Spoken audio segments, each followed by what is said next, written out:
feel like I need to make this pick now. Why? Ooh. Okay, so I mean, there's literally no we're reason not to on make this Gaskin pick. though, right? We're not on Gaskin. I'm not, but again, you might have an epiphany. Give yourself time to think it through, man. You got 6 hours. You got 6 hours. You ain't I'm even not let on it. You ain't even letting it be I can't. 30 minutes. You got 6 hours. Nah, don't do Gaskin, man. All right. Even though All he right. might. Let's go Dak. I didn't break anything, right? We good? No. It's good. You can hear me? Yeah. We can't talk about okay, nobody talk about Okay. doing that to ourselves. Yeah. So much for using this as the teaser. That's really Just go get the hit is. Beep it out. Just beep it out. Be like, don't talk about beep. Oh no. And that would be kind of dope, like Kill Bill. Yeah. Or like when Exactly instead of like using her Kill name, Bill. like it was No, like that's me. No, we're not out here trying to troll people. Nah, I ain't trolling. Yeah, but seriously, though, don't do mention. not talk about okay? That's fine. See, more, Sure. more beeping. That's all I said. More You beeping. gotta keep something close to the best. Okay? Right. I'm still a player. That's All why- right, That's all technically why I say I'm not a fantasy analyst. All right.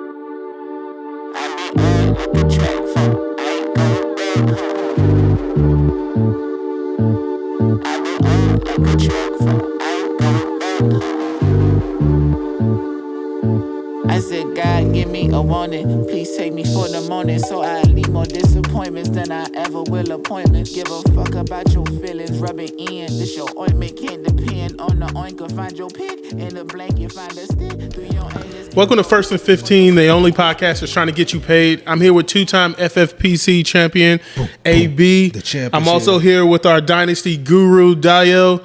Guys, I want to jump in and I want to talk about a topic that I think is going to get Dayo triggered. It's going to trigger Dayo. Then we're not doing any news and notes. Okay, let's get right to it. Okay. I want to jump right All right, into. let's do it. Let's Dive talk about the Colts.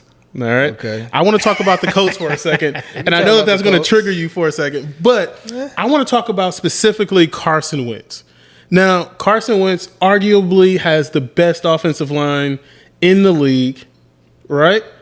Yeah, One of the top. One of the top offensive lines in the league. For some reason, no one is talking about Carson Wentz having a rebound year, getting back into his 2017 form where he had 33 touchdowns, 7 interceptions. 2017. That is a while ago. long time But ago, getting bro. back Like, into dang, his I could- 2017 form where Like he threw a freshman became a senior in that time period. Like, his sophomore season. No one is talking about Carson Wentz having a rebound season with Jonathan Taylor in the backfield. Behind that monster offensive line, they have a pretty good defense.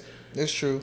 Why aren't we talking about Carson Wentz? And why is he going? I've seen him go as late as the last pick. Oh, and he does in the not go. He goes nowhere. Yeah. He He goes. doesn't He's go- on. He's on waivers. He's going I nowhere. looked at my last draft, and he was literally the last pick in the 20th round. I want to say 2019. I think he finished as a top 10 QB as well. So I mean, it's not. We're not that far Did he? removed. Is Carson Wentz undervalued? I mean, that's just have the You wanna start? conversation. I mean, you can start. Y'all know No, I no, don't no. like Carson. I mean, I Okay, think the guy's public broken. don't know what you. I mean, they need to know. Well, I think the guy's broken. I think he's done. Like, I don't really think he has anything left. Oh, you said what? He's done. He's I broken. think he's done. I think it's psychologically he can no longer perform at the top level in the NFL at the quarterback position. Oh, I mean, you got to think about things that happened with this guy. First of all, last year, the guy. Okay, you could talk about how bad his offensive line was. Injuries. Everybody has injuries, but he was sacked. 50. Oh no, what am I saying? He was sacked he led the league in sacks last year. Exactly. Exactly. I mean, the guy, he also threw an interception in every game of the season except for like 3 games. So what does it mean for him to be playing behind the best offensive line in the league? So I need to call you out on this one, okay? Because you just said that Carson Wentz was broken. I do believe psychologically. He's broken. I believe psychologically he's done. So how can you be a proponent and an advocator for Sam Darnold and the Carolina Panthers?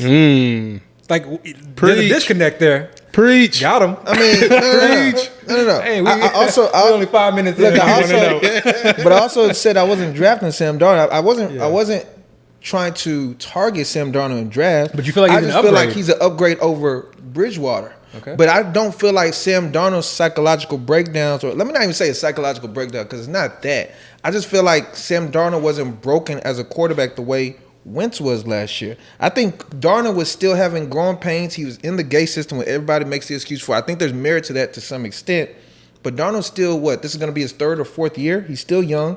He was still a high draft pick. I think Darnold is still we can't even say Darnold has ever really had a good system in place for him to really succeed. The Eagles have had a coach. They have a coach that's a Super Bowl winning coach. Came from the Chiefs. The Chiefs. Some would call it a cheap Super Bowl, but okay. It probably is. I mean, Nick Foles was able to lead that team to Super Bowl. So it's not.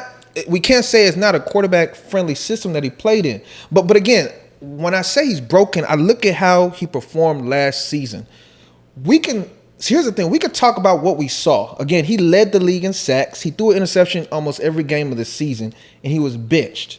He was benched for a rookie who many people didn't really think was a good prospect, but came and actually played well with that same offensive line, the same weapons, the same coaching staff. But here's the biggest thing for me. The Eagles actually traded away Wentz for nothing.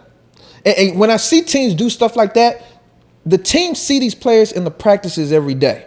They know what they have. Yeah, but he demanded a trade, I felt like he's the one who pushed them. He's the one who pushed to get traded. I don't think if Carson Wentz didn't ask for a trade, that he would still be on the Eagles today. I think the Eagles were ready to get rid of him. I think that's also part of the reason why the coach was fired. I think there was some kind of disconnect with the front office or whatnot. Regardless, Wentz was sent away, and he was actually pretty much given away. It sounded like not many other teams wanted him, and the whole time he was available, everybody kept saying the connection was going to likely be the Colts because the Colts had an opening there. The Colts literally had nobody. Rivers retired. So you're going to make me play devil's advocate and be the pro for Carson Wentz? You can if you want. I feel like I have to. I already told you the guy's broken to me. I feel like you disrespected him a little too much. We can. So you mentioned that Sam Darnold's young. Carson Wentz is fairly young himself. Okay? 28 years old. That's not too young, but go ahead. As far as being in the league, and he's dealt with a lot of injuries as well. Okay. We're not that far removed from the 2017 season and the 2019 season where he's performed, I think, fairly well. 2017 was a pretty long time ago. That was his MVP season, but he got hurt. So. I don't think that you can knock a lot of the issues that the Philadelphia Eagles had last year. The line was huge. It was a massive issue. It was. Even Miles Sanders on the running back position, I think, was a major issue. Them not being able to have a balanced attack, and I think that offense really needs a balanced attack. And then his receiving options, literally all of them, from his wide receivers to his tight ends, we know he loves throwing to the tight ends, they were all injured. So you're putting him in a situation where he's not set up to succeed. You say they were all injured, but yet you have a rookie that comes in who's not even really getting the rookie didn't do all that well. Right, the rookie ran. The rookie did what rookies do. They run. The rookie threw for more yards in those games than Wentz did all season, and he was throwing touchdowns in those games as well. And we're talking about a rookie that wasn't even getting those first team reps in practice. All I'm saying is we can make all these excuses for Wentz all you want, but number one, he was benched for a rookie who the rookie succeeded, and number two, the rookie didn't succeed. He actually did. Go look at the numbers. Hurst did pretty good last year. Okay, so the numbers. But what I'm saying is, again, the rookie came in, he performed well, and then the team that had him. See, here's the thing: if a team feels like what they have is still good, like they feel like the reason behind a player's bad season was out of his control, then they're more likely to keep this player for a longer period of time because they feel like they could fix those mistakes. The offensive line was coming back healthy. He was getting weapons. They drafted a receiver early. But this Eagles team basically said, you know what? We don't even want this guy. We're going to take, what did they end up getting, a second or a third? Teams aren't always right. Teams weren't right about Drew Brees. Okay, we can say teams are right, but what I'm saying is, the Patriots weren't right about Tom Brady last year. Between us and the Eagles, who knows more about Wentz?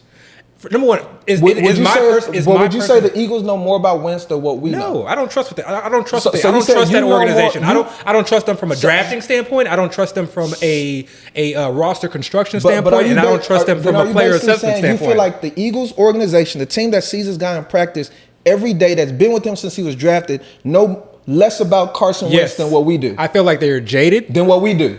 Number one. Okay, You're trying to pigeonhole me. I won't No, I'm allow not it. pigeonholing. I'm not pigeonholing. What I'm saying is a team gave up. You're saying they gave up. I don't agree with that. You don't think they gave up on Carson Wentz? I don't agree with that assessment. I think we disagree. Carson Wentz. Let's be honest. Carson Wentz was in his feelings. Okay, he was in his feelings. He felt a little bit hurt that he was benched. And he played bad. He knows he played bad, but he felt hurt. He felt like he was that franchise's long-term solution at the quarterback position. Okay, they drafted Jalen. Okay. Obviously, that made him feel a certain type of way. I don't know about that, but go ahead. I feel like that made him feel a certain type of way. I mean, that would make any quarterback feel a certain type of way. Right, ask him. I mean, ask Aaron Rodgers. Literally look around the league. Yeah. I mean, it was taken in the middle of the second, but go ahead. But yeah, so I feel like he was in his feelings. So basically, fast forward towards the end of the season, he's looking around at this situation from a standpoint of, I want a second chance. And I think he saw what was going on with the Colts. He probably, I'm assuming these guys talk in back channels. He probably got wind that, look, it's likely that Phillip Rivers is not coming back. Frank Reich is like, look, we'd love to have you. And we know that is who he succeeded under in previous years. So for me, again, I think this is a situation where I don't want to necessarily say that, yes, I'm expecting this huge bounce back, but I think it's well within the realm of possibilities that he is put in a system that does allow him to succeed. Number one, let me finish. Okay. Number one, you put any quarterback behind a very good O-line, okay, they're going to have a certain level of success. Maybe. Then you give said quarterback a running game that defenses had to contend against, they're going to have a certain level of success. Maybe. Then you give them positive game scripts, they're going to have a certain level of success. Maybe. And it's my personal belief that he has wide receiving options from from old T.Y. Hilton, Paris Campbell that's injury prone, a Pittman, Michael Pittman had an okay season for a rookie, but I mean, but wait, so I think this is where our biggest disconnect is. You think Carson Wentz requested trades from the Eagles, and that's the only reason? I don't think it matters. No, I think that's the biggest reason why I knock Carson Wentz. I feel like the team gave up on him, but you feel like the team didn't give up on him. You feel like he wanted out of Philadelphia, which is why he's not there. I think he more so pushed that situation. But I think irregardless, like we've seen what this team has done in previous drafts. Okay, I don't think this team is great at from a player assessment standpoint. And they had Jalen Hurts, so they for them they're looking at a situation like okay, maybe they just want a complete rebuild, okay, or maybe they want to go in a different direction, and they have options to be able to do that. And this is also, remember, before all this went down, they were probably one of the major contenders for landing someone like a Deshaun Watson. Okay, so I think they looked at it as, we have a lot of different outs to where we could either go the rebuild direction, or we could potentially get an upgraded QB, or we could go with someone who's somewhat of a question mark, but we could see what he could do. But I strongly believe the Eagles were not interested in Carson Wentz being their quarterback anymore, and that's why it leads me to believe everything I'm believing. If that's incorrect, so be it. But I truly feel the Eagles felt like Carson Wentz was no longer. I felt like he was no longer the quarterback for their future. And number two, I felt like they had a hard time finding another team to take Carson Wentz from them. I don't think Carson Wentz wanted to go to a lot of teams. So number one, so if you look around the landscape of the NFL right now, let's just take a player like Aaron Rodgers. There's not a lot of teams that can take on an Aaron Rodgers, right? So it's not like when we say there weren't a lot of teams that wanted Carson Wentz, there weren't a lot of teams that would would be in a position to even take on a Carson Wentz. I think the Panthers could have taken him on. I think the Broncos could have taken him on. Ideal situation. No, but what I'm saying is, I do not feel like teams were banging on the Eagles' door to try to attain the services of Carson Wentz. He's coming off a terrible year. Of course they're not. I truly feel like, again, the Eagles gave up on him. Yeah. I feel like the rest of the NFL realized he wasn't as great as they probably thought he was in the past. But I think it comes down to this. It comes down to this. We've seen this player succeed before. When put a long time ago, though. 2019 is not a long time ago. I don't know if he had that great of a season in 2019 is not a long time ago. So we've seen players succeed before, okay? We've seen this player succeed before in the past. So to say that he is just broken and can't do it, I think, from a standpoint of fantasy, okay, which is really what people care about, you can draft a Carson Wentz. You don't have to. Obviously, he's somebody you can pick up off the waiver. You can draft in the later rounds. But really what it comes down to is, is there value in the, from the skill position players on the Indianapolis Colts? Are there players that we can find value in, or are there players that we want to target? I think that's really where the question lies when it comes to Carson Wentz. But I think if you're talking about Wentz from the stance you're taking as far as he's going to improve because, like you were listing out all those things that are in his favor, then Carson Wentz should be a viable fantasy asset in your mind. And that's going to take me to my next topic, though. I don't feel like he is. So, but if you are, then I have to understand why then you're not drafting Carson Wentz. I'll give a couple reasons why I think he is an option. Number one, what division does he play in? The AFC South. AFC South. So that means he gets to play the Texans twice a year. And the Jags he gets to play the Jags twice a year. And he gets to play the Titans twice a year. All defenses that I'm not concerned about, and potentially in shootout situations. Okay. Mm-hmm. Then he also gets to play the NFC West. Mm-hmm. Okay. Outside of the Rams, I'm not terribly, concerned about a lot of players in that division as well. So he's in, he's going to be in some games where he can, potentially put up numbers on some bad defenses, or be in games where he's forced to, to either play from behind, or to get us some garbage time in the fourth quarter. So are you then basically now telling me you feel like Carson Wentz is a draftable fantasy asset?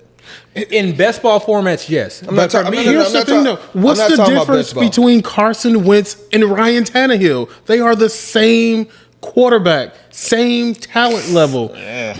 Ryan Tannehill totally disagree with that. How are they not? If you go and look at their stats. But again, I keep telling y'all my stance on Wentz. I feel like he is broken quarterback. So with that premise, everything else you're saying is not going to register with me. Now we thought that same thing about Ryan Tannehill before when he was playing in Miami. I didn't think that. There were a lot of people who wrote him off. Because again, what did I say about Darnold? I feel like Darnold's coaching situation was part of the reason why he suffered. I do feel like the Eagles had a good coaching system in place. Some people would disagree. Yeah. So they had a good coach. They had a good coaching system in place for a few years. But what I think a lot of NFL pundits and people who are close to the Eagles feel that their offense became stale and became stagnant and became very predictable. Maybe. Also, again, when you lose all of your offensive weapons in your entire offensive line, you're gonna have issues. Like I said, so I don't believe the Eagles have had a issue with their offense because again, we've seen other quarterbacks playing that same offense and succeed. But it's apples and oranges. But Jalen Hurts coming into an offense behind a bad O-line and succeeding is very different than Carson Wentz. I've seen players in this system succeed, and I've seen Wentz fail. I've seen players with Adam Gase. I mean, you just brought up Ryan Tannehill. Ryan Tannehill and Darnold both had the same coach, Adam Gase. And Adam Gase has been the poster child of the coach that basically hinders players' abilities to some extent. So when you're comparing those two, I have to see these players with better coaching. Ryan Tannehill had a better coach, and look what he was able to do. Darnold's in the same situation. He was in a better situation. When I say coach, I mean situation. You can say it's the same thing. The coach put him in that situation. Yeah. I feel like Gase hinders these players. Derrick Henry put him in that situation. And we can argue that him rejoining Frank Wright is going to a much better situation. This is a coach that he succeeded with in the past. This is a coach that typically draws up a very good, game plan and scheme players open. I think it makes the game easier. He makes the game easier for quarterbacks in general. He's also going to a situation where I think he has better weapons. And again, his offensive line compared to last year's offensive line that was, just completely just dismantled due to injuries is in a much better situation. Mm-hmm. Again, if that's y'all's premise, okay.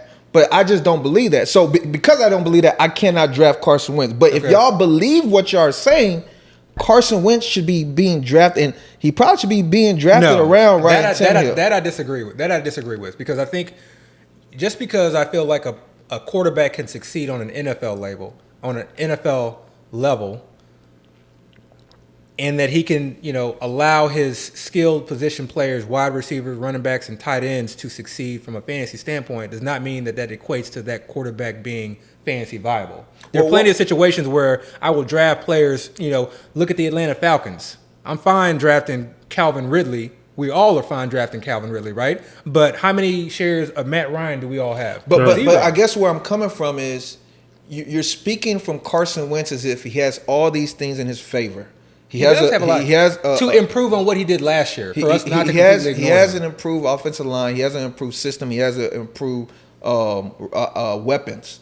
If he has all these improvements in y'all's eyes, I don't also see why that doesn't equate to having a successful fantasy season. Because for me, he does not run enough. If my quarterback does not run, sorry to be discriminatory, if you don't run, I don't want you on my team. Okay? I said it. See, but here's the thing. You guys are drafting Tannehill, though, and he has the same running stats as Ryan Tannehill.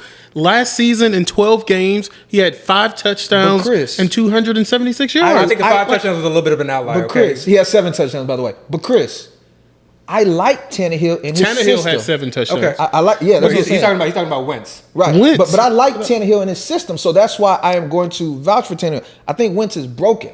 I truly feel like Wentz is not a good quarterback anymore. Okay, so that's a subjective point. But I will say that the 5 touchdowns from Wentz was an outlier, okay? Because if you go back and look at his previous seasons, I don't think he scored any more than 2 touchdowns per year. Wentz, I feel like, used to be a running quarterback. He runs to some degree, but not enough for me to, put him in that label of a running quarterback. Okay. Last year was Ryan Tannehill's career year. At no year prior to that had he thrown 33 touchdowns and 7 interceptions. Tannehill had a good season the year before because remember they extended But this was the most touchdown to interception ratio he had ever thrown in his career. He did better. He's in a better system. He did better, but he was doing. So why can't we see Carson Wentz being in a better system and doing better because he has a better offensive line? This is the thing with Tannehill too. The issue, I think the main reason that people weren't drafting him last year is because they felt like he was too efficient. They didn't believe it.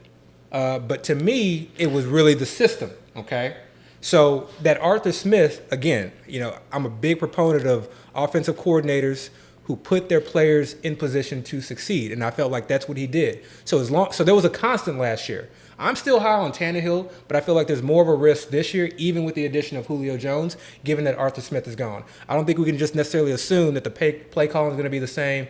I think the one thing that kind of pushes me over on the edge is that we've talked about their defense maybe not being as good, them being a little bit more shootout, and then obviously, yes, adding in Julio Jones maybe makes things a little bit easier. But I love what Arthur Smith allowed him to do at the goal line with teams sort of kind of loading the box near the goal line inside the 5 trying to stop Derrick Henry.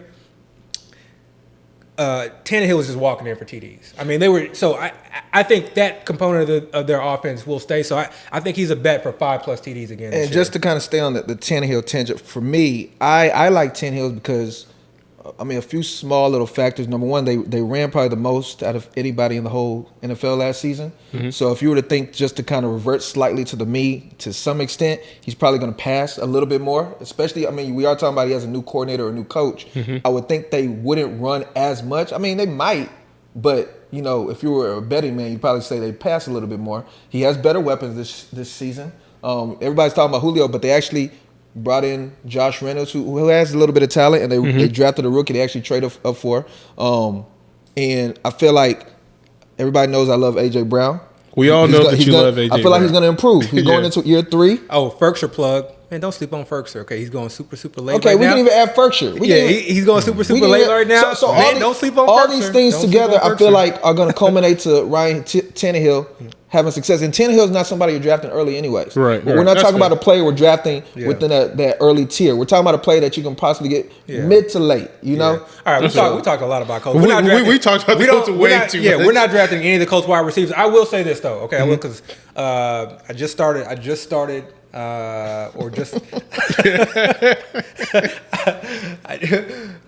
drafting in my first main event. Yep. Okay, laying at the 11th spot. It is what it was, Was not expecting Jonathan Taylor to fall to me, okay? He's literally, I'm finding out now, my 11th ranked player. I think I've talked in the past about how I'm not high on Jonathan Taylor. Up to this point, I've had 0 shares. And so I actually just landed my first share. And now you love Jonathan Taylor. I don't love Jonathan Taylor, but let me say this while we're still on the Colts. Let me say this while we're on the Colts, okay? Okay. So we've talked about it. When you're on the clock, you know, Yeah. and you gotta, We did talk you about gotta, this. You know, you got to really decide who you want. You know, you may say, I don't like this player, and then that player falls. Yeah, those to you. rankings go out the window. Those rankings go out the window. So the one advantage, I mean, and now this is I hate slow drafts, but this is the one advantage of slow draft is that you get to take some time and think, put some thought into your picks. And so I went back and looked at Jonathan Taylor, and I'm not going to get into a bunch of stats and things like that, but I like his situation. And because I don't think Carson Wentz is broken, I'm now more comfortable drafting him. Carson Wentz, we know, is not really a check down quarterback, okay? And that's very different than Rivers, but that's also very different than, I don't want to equate check down to a running back running a route and being the first, second, or third option in a passing tree, okay? Check down to me is last resort, or I got to get the ball out quick, let me check it down. Okay, so Carson Wentz, we've seen historically he's not been a check down, but that doesn't mean that these running backs aren't going to be schemed or be running routes where they are the first, second, or third option. Okay, we've seen this offense, we've seen this as a scheme offense in the past. Right. So I think we're looking at 30, 40, high end potentially 50. I mean that's in his realm of possibilities. What Receptions. targets? Receptions? Yeah, that's Okay. Yeah. I think 30 receptions is his floor. Let me ask you this then. I honestly believe that. But I think 250 plus easy as far as from a carry standpoint is his floor as far as carries. Great offensive line. We know he is a beast. Okay, Right. Nick Chubb light for right now. But it's what we're going to see at the goal line me because ask in you a my question. mind they have nobody that's going to be able to score at the goal line. Carson Wentz, there's no That's threat fair, at yeah. the goal line that they have. Let me ask you it's one going to be question Jonathan real quick, Taylor though. all day, in my opinion. How many targets? How do you see Nyheim Hines being involved with the offense? I still see Nyheim Hines being involved in the offense. I don't think that that's going to change. No, But- I'm saying when you said the targets or the receptions, how many? Give me a percentage. I think Nyheim Hines had about, I want to say 70 receptions last year. Maybe 70 receptions or, You feel like that comes down? I feel like it comes down a tad bit, but I don't think that it needs to come down a significant amount for Jonathan Taylor to not end up as a top How many receptions did Jonathan Taylor get last year? I don't know. Let's look it up. I want to say he had about 30 receptions. Okay, so you think he's 30 going plus to receptions. almost double that? Well, let's remember, he started off very slow. He did. Okay. And then they were also working in Wilkins for a Okay. significant amount. Do you think Marlon Mack is going to have any effect on that backfield? Marlon Mack is coming. He's an old running back coming off an Achilles. He's not that old though. He was a rookie like 3-4 years ago, right? He's coming off an Achilles. He is coming off a brutal injury. I will say for that. a running back. When we talk about old, we're But talking do you about think it in do you think the from Colts are just standpoint going to of running bury back. him down the depth chart like they're not going to utilize him, No, or do you think he's going to look. get snaps? Look, this is 2021. Okay, the idea that a running back is going to come in and get 100% of the work does not happen. Right. Okay, so for anytime someone brings up that argument, just immediately go and look at the 2020 game logs, the season stats, and you can see how many running backs were involved. Nobody gets 100% of the workload. Nobody gets 90% of the workload. That's just unheard of. So you think they're going to in the sprinkle NFL. Mack in a little bit? A little bit. A little bit. Okay. You're not going to take, again, the Colts are contenders. Okay, you're not going to be sprinkling in a guy that's coming off an Achilles. To me, that was a courtesy signing. Yeah. Okay, he wasn't going to get signed anywhere else. Okay. He may not even make the team. We don't even know that he's going to make the team. I don't know if I see Jonathan Taylor getting that many receptions. I do feel like they're going to utilize. I think last year. How many receptions did he have? Let's see. Jonathan Taylor had 36 receptions, 299 yards. So I think last year kind of opened their eyes to what they had in Nyheim Hines. I don't think they realized how great of a player he can be, especially in the passing game. He filled in well, yeah. Because there was a 2-3 game stretch where he was like dominating. I think there was one game on a primetime night Thursday, where I he think just it was went Thursday crazy, night. And I think I recall. I might be making this up, but I think I recall hearing something about other running backs maybe trying to get in the game, but they were like, Hines, stay out there because you're doing so well. I think it was his birthday. Yeah. So I think they he kind of just opened their eyes like, whoa, this guy has a lot more talent, and we probably should utilize him more than what we've been done in the past. And if that happens, I mean, is Jonathan Taylor you can bring up that fact, but then let's look at the rest of the season. Let's look at the playoffs. When it really counted, when you were like, we need to lean on someone. When it really counted, Right. it was Jonathan Taylor that was out there. I got you. So I'm looking at it from a standpoint from a carry standpoint and a TD standpoint. and we added in the reception standpoint. No, right. I mean, I get that. But number one, I don't think teams actually approach a playoff game the same way as they do regular season, especially now considering that we have a longer season. They might utilize more backs. And number two, I do feel like it's gameplay dependent. Yeah. Like if you see a team that you can expose them with their running back catching passes, I don't know if they're going to be using Taylor in that aspect. They might say, Hines, get out there because we know we can utilize your strength. So I don't know. Now, if Taylor, if I find out, and obviously there's no way I'm truly going to find out, I can't predict the future, but if we were able to find out that Taylor is going to get the type of reception you're speaking of, then Taylor might be a value let's put it like this. Nyheim Hines maxed out what Nyheim Hines was last year. 70 I don't receptions. know, though. Let's listen, 70 receptions, okay? So you can have a max Nyheim Hines. You can have a Nyheim Hines really dominating the touches. Maybe check that. I don't know if it's 63 receptions, man. Like that's a lot for a running back. But even with that, Jonathan Taylor still had 36 receptions. Right. Even with that, but even starting off slow, right. even having Wilkins checked in. So you can still have that Nyheim Hines production from last year and still have him end up being a top 5 back. I don't think they utilize Hines as well as they potentially could last year because he wasn't getting the type of work all season. This is my strong belief when it comes to these pass catching running backs. If your offense is run through just having a lot of dump offs to your running backs, it is not a good or efficient offense. Teams don't want to do that. I'm not saying that's going to be their offense. What I'm saying is, I think there was a point in last season where the Colts realized how good of a running back they had in Hines, and it kind of changed their outlook on what. I disagree because how much they could use Hines. Because we saw Jonathan Taylor finish the year very, very strong. So if that was the case, then we would have saw less Jonathan Taylor and we would have saw more Nyheim Hines. I'm not Jonathan saying Taylor finished the year very, very strong. I'm not saying they felt like they should give more to Hines. I'm just saying he showed them something that they had that they didn't realize they had. That's all I'm saying. I mean, I think they know what they have in Hines. Prior to that game, Hines wasn't being utilized the way he was utilized. We've seen years past where Hines has caught a lot of No, balls. he's always caught passes, but last year, and you don't quote me on this, but I feel like last year was his best year by far. He had 1 or 2 stellar games, and then he had a couple games where he just kind of sprinkled. And he never in the past has had these type of stellar games, from what I recall. So all I'm saying is, and also don't discredit the thought process that a team does implement their offense in the offseason, and when the season starts, they're really just more so doing what they've been practicing prior to the season. Now with the whole offseason to kind of prepare. I mean, I don't know. All I'm saying is Hines showed quite a bit last year, and I don't want to just totally just say, forget that. I'm not. I'm like, so that this is my thought process with Jonathan Taylor, because my entire approach to Taylor before this was the concern for Nyheim Hines.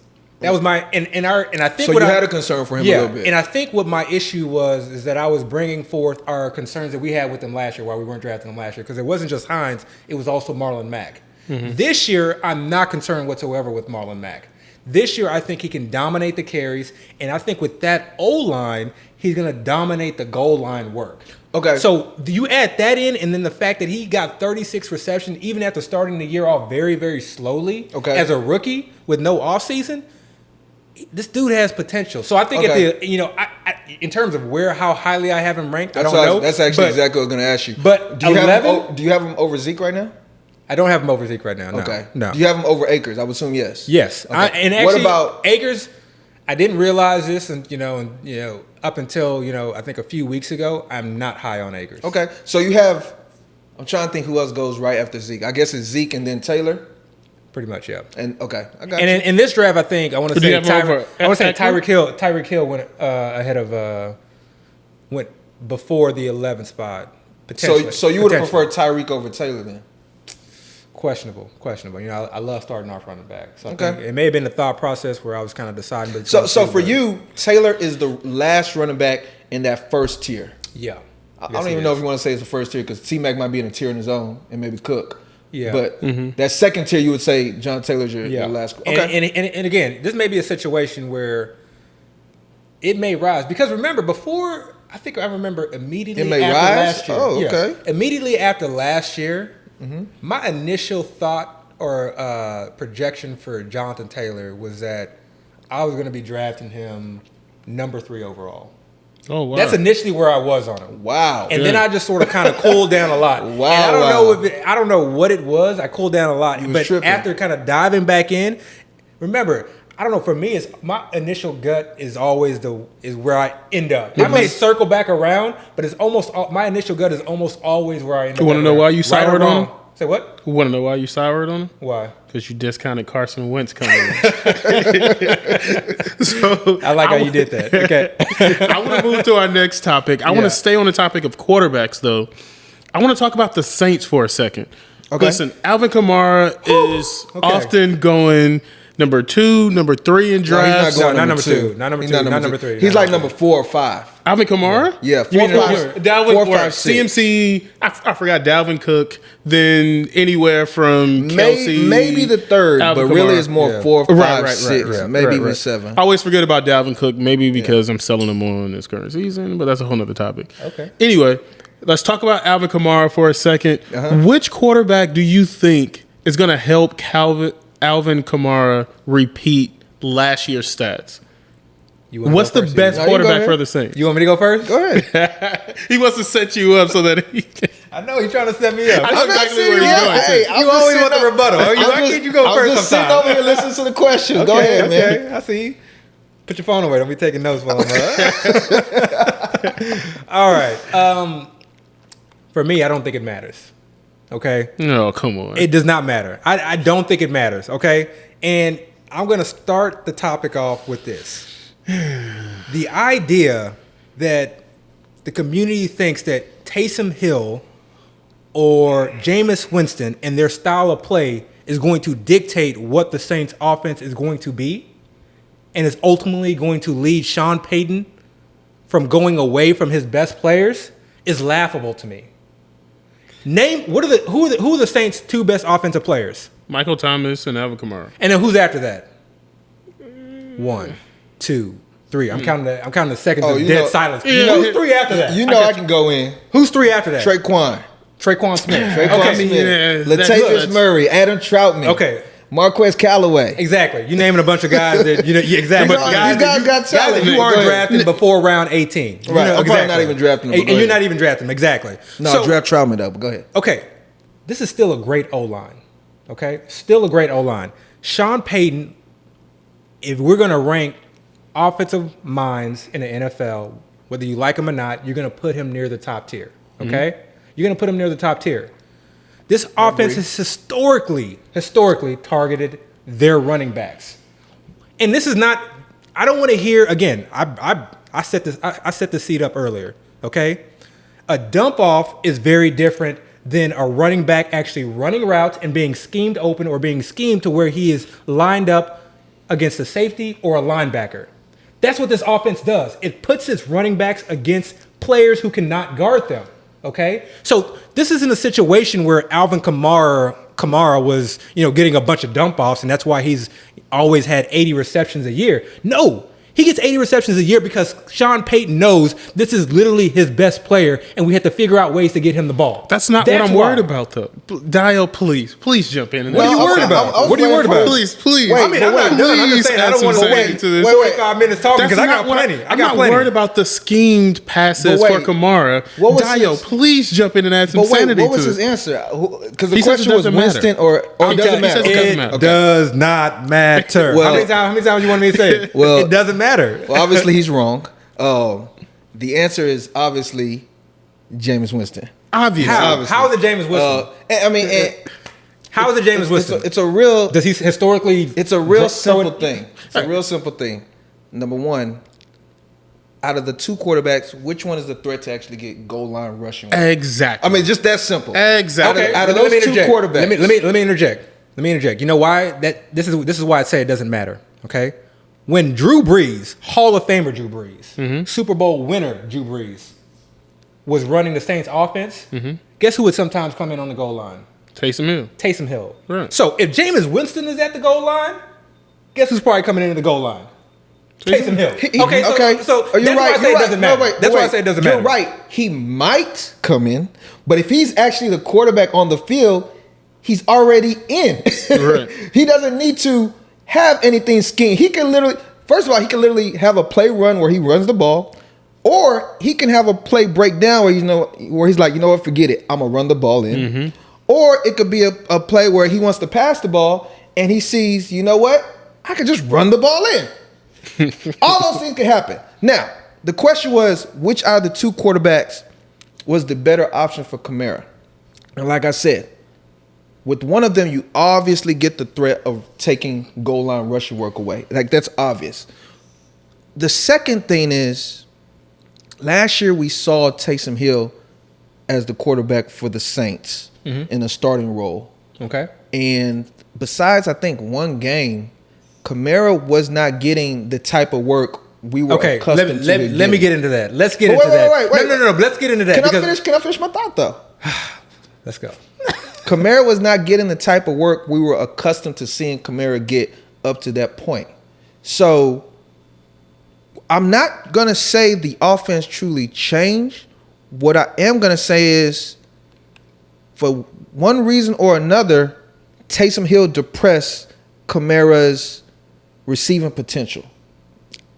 Now, I don't know if it's due to Taysom Hill himself not being that type of quarterback. I know they always say Russian quarterbacks tend to not throw it to their running backs as much, or maybe Taysom Hill wanted to be a little bit more aggressive. You know, I don't know what it was. All I know is, for what played out last year, Kamara's numbers didn't look the same once Breeze left compared to when Breeze was still there. All right, can I speak on that? No, go ahead. Go ahead. All right. So Drew Brees got injured week 10. They were playing the San Francisco 49ers. He only threw for about 60, 70 yards that game. Mm-hmm. Kamara had 8 targets and 7 receptions. He ended up scoring about 25 fantasy points that game. Okay? Okay. Now, Winston replaced Breeze that game. The following game, obviously, everything was kind of kept secret, and then we found out last minute that Taysom Hill was starting. Right. Now, remember, this is Taysom Hill's first start at quarterback. Now, I know he's played the quarterback position in the past. I get that, but this is the first time where his sole responsibility was not tight end, not special teams. He's not off, practicing with different components of the team. Whether it's the special teams or the tight ends group or et cetera. He's solely focused on playing quarterback, and it's his first start. Mm-hmm. They played the Atlanta Falcons, and for the most part, they were in control of that game. And yes, we saw. Let me make sure I get this right. Got some notes available, okay. We saw basically 1 target for Kamara, and I think he had no receptions that game, okay? Put up about 10 fantasy points. So obviously a very, a tough game. But again, this is Taysom Hill's first game. We can go with the narrative that likely Sean Payton had a very limited playbook, okay? You're playing a soft opponent. You're not going to go in and just throw the ball and put your quarterback in a position where he's having a lot of turnovers, okay? Let's fast forward to the next game. This is the Denver game, okay? The Kendall Hinton game. Yeah, the Kendall Hinton game. Yeah. I'm glad who's Kendall Hinton? The wide receiver. Right. The practice squad wide receiver. Practice squad wide receiver. Yeah. For who? The Broncos. Okay, and what happened? What happened that game? I don't remember. It was terrible. The practice squad wide receiver was the starting quarterback. I got you. Okay. I started this dude in one of my leagues too, man. Yeah, mistake. So me too. Actually, I did the same. Let's keep that in mind. Okay, so let's keep that in mind because during this week, Kamara only had 2 targets, 1 reception, and this is one of his lower fantasy outputs of the year. He had 6 points. Now, keep in mind, the Saints won this game 31-3. What do you think their game plan was? Knowing you're a playoff team, knowing practice squad wide receiver is the opponent's starting quarterback. What do you think their plan was? Their plan was to give Kamara likely rest and let Latavius just run.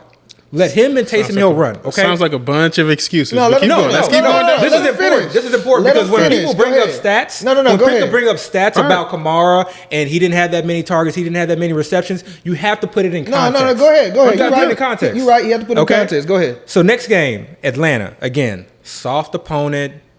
3 targets, 2 receptions, pretty much for the most part in control of that game. Still put up 17, close to 18 fantasy points. Right. Okay.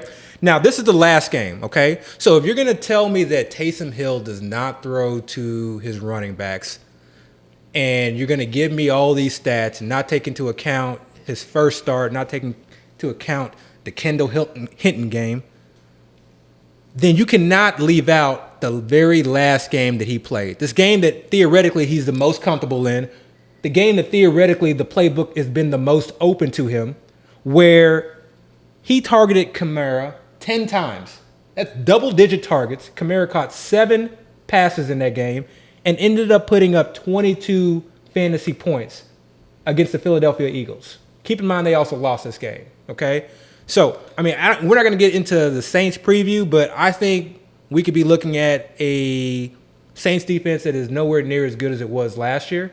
And I feel like they're going to be in a lot more competitive games this year where they're just not going to be outright, leading by, 10-plus points in the fourth quarter where they're going to be able to sit on the ball. Right. So I think there's a setup here where he's going to have TD regression. Nobody scores 16 TDs routinely at that size on the amount of carries that he had. Yeah, he had 5 TDs in a game. I mean, of all people, I know he had 5 TDs. And he should have had 6. Let's be honest. He should have had 6. Yeah, but Taysom Hill stole that one. Go ahead. Go ahead. Good point. But that's the thing is, he scores TDs. He catches the ball. He's a major focus for that offense. He's almost always in the red zone. So he's in position to succeed. So my thing with Kamara is not that I have him ranked number 2 or even, in terms of taking him number 3 or 4 overall in an FFPC format. My thing is that don't be scared to take the dip or the value. If you had that 6th, 7th pick and Kamara's there, don't be concerned. Don't be scared. You got the 6-7 pick. You need to draft Kamara. Exactly. Why is Kamara falling to the 6-7 pick? So, but we're hearing things Eckler. We're hearing things like Eckler, take Eckler ahead of him. No. Hey, we need to have a discussion on Eckler one day. We need to do an Eckler discussion. We need to do a whole Chargers upset. Yeah, I need to talk Chargers offense. I got to talk Herbert. The whole Chargers team, because the defense too. Oh, because we 100% disagree on that one. But I mean, I hear you. I totally hear you. And I did say that he did have one good game in that span. I didn't totally discredit that. All I'm saying is if gun to my head and they said, Dayo, these are your 2 options. Dramatic. Pick one. I know, right? It's getting dark in here, you know what I'm saying? Mental health. We do Dayo, not pick one of these quarterbacks to start this game because we need Kamara to go off. I don't see how Winston isn't the choice. That's all I'm saying. Now, I'm not saying Kamara can succeed with Taysom, because if I truly felt that way, I probably wouldn't be drafting Kamara as high as I am taking him now, because I'd have to hedge to some extent. Yeah, and I think for me, most of this discussion was not necessarily on where we were in Kamara, because Kamara's not making it out of the first round. I think most people are. My discussion around this is more so the idea that this offense is going to drastically change, or that Taysom or that Jameis Winston is going to come in and start chunking the ball deep. I will say this: that it's not the same offense. Right. He's not playing in the dirt cutter offense. He's not playing. I'll say this. I do feel like the offense isn't going to be the exact same, because there'll be some changes. I feel like Breeze was having his arm wasn't as strong as it was in the past. Absolutely. He was probably dumping it off or throwing shorter passes more so than he was in his younger years. Agree. So with the different quarterback, both Taysom Hill and Winston, I'm not saying they're young, spring chickens, but they still, I feel like they still have their arm strength. Yeah. I don't feel like they're going to have a need to really dump off or throw short passes as much as Breeze. So I definitely don't feel like Kamara. I think that helps him. I think there were so many games where teams really zeroed in, knowing that Breeze, all those games that we saw Breeze struggle, they were playing against defenses that realized that he couldn't throw the ball down the field. Yeah, but also part of that reason might have also been because he didn't have Michael Thomas all season. I mean, he literally only had one weapon on the field. Yeah. It was like you said, MT being gone. Yeah. Even though MT was gone, all the other receivers, we still didn't even know who they were, and it was really just Kamara, and they were still succeeding. Didn't they win the division with that? The biggest takeaway, have faith in Sean Payton. in Sean Payton. Have faith that he's going to choose the best quarterback for his offense. Right. Have faith that this offense is going to look a lot like it looked in the past. Okay, wait. And maybe improved. Okay, wait. Now that we've added in the... So we talked about Kamara. Yeah. What about Michael Thomas? Which quarterback out of the two quarterbacks, Winston and Taysom Hill, do we prefer for Michael Thomas? I mean, Michael Thomas may be the biggest sleeper in the draft right now. Now, chill. Come on, man. I ain't finished drafting yet. Come on. Well, we got a lot that we've kept to the bed. Right, I got you. I don't think anybody's surprised, but yeah. And so, when it comes down to like that argument, yes, we've been talking about Kamara, but that argument is really for Michael Thomas. I agree. The idea that I actually agree with right there. Because remember, we were drafting this. People were drafting him in like number 2, number 3 He was overall. the first wide receiver. Yeah. He was always the first. He was the number one wide receiver. Diggs going now. Yeah. Number 1 wide receiver. Now you're getting him in the third round. And again, who's their number 3 option again? Yeah, that's 1, fair. 2, 3. I agree. And here's the thing, because I was looking at Michael Thomas' stats a little bit as well. Last year, every game he played, he had at least 8 targets. I want to say 9 targets on every single game he played last year. Except that Denver game. The volume is. I don't know if he was even playing that That's game. an outlier game. I don't think he played. You see how you give him a mulligan? No, you're right. No. You know what? You're right. He played, but I still think he got like 6 targets. Yeah, he got like 6 targets. So even when they have a game plan where they don't even need to throw the ball, he's still getting fed targets. I mean, that's what I'm telling you. You don't go away from your best player. Okay. I think Michael Thomas.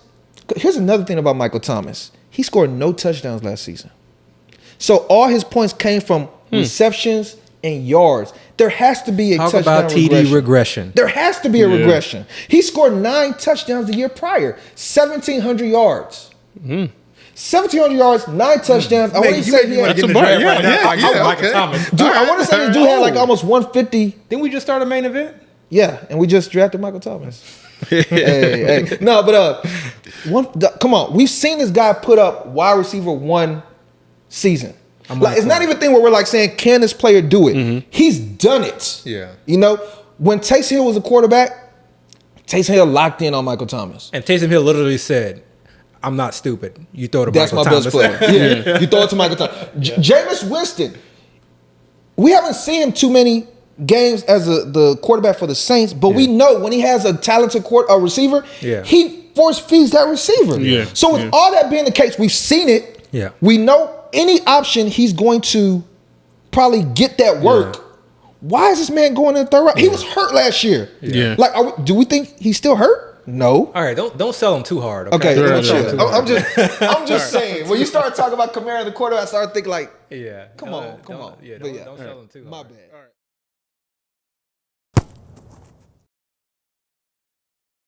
All right, guys. So this year we're getting an extra week of football, an extra week of hits, an extra week of fantasy football, but also possibly an extra week of injuries. How is this extra week of football actually affecting how you draft players and who you draft? Okay. So as far as like how it's affecting draft, I mean, that's a very complicated central, discussion. But I think that it is something that has been very underrated and not talked enough about. I think that extra week is going to have. I think people forgot about it, to be honest with you. It is going to have a significant impact in so many ways. And how you navigate this extra game, this 18-week season, how you navigate buys now entering the fantasy playoffs and entering the FFPC and NFFC tournament, it's going to be very, very tough. But there are a number of different things that have kind of gone through my mind when I've thought about this extra season. The first is the extra game. The first is, what are teams doing to prepare, or how are teams approaching and thinking about having an extra game? And I think from a standpoint of the running back position, I think teams are going to go into this season with the thought and the mindset that we can't just run our guys into the ground. I don't think we're going to be seeing running backs coming out and getting 25 plus carries, 30 plus carries in a game.